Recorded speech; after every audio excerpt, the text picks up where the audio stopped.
Hi guys, welcome to my channel. Please like, share, comment, subscribe, and hit the notification bell for my new videos. Thank you! Hi guys, welcome to my channel. Balingin guys, meron na naman tayong isang package uli galing kay TikTok. Hindi totoo yan. Tapos ang sender ay si Nestle, nestle.ph. So, hindi siya naka-bubble wrap guys. Paano masabi? So, ito bubuksan natin. Tapos ang nakalagay sa box, do not accept if seal is broken. So, tama naman talaga to guys. Dapat may ganito. Hindi, wow. Tignan natin guys kung legit.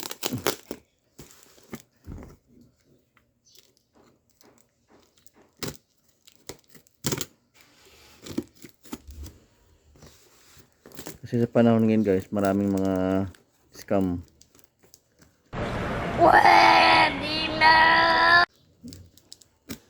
Kaya dito sa content ko guys, makikita nyo talaga ina-unbox ko yung mga package. At nilalagay ko kung legit yung mga seller. Sana all.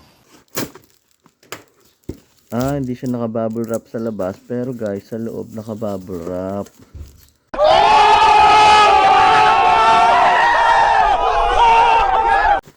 So ito. So ito guys ang order ko. Nestle. Tama siya, Nestle. Tapos Bear Brand na 1.2 kilos. Tapos meron siyang freebies guys. Na jar. Bola lang yan.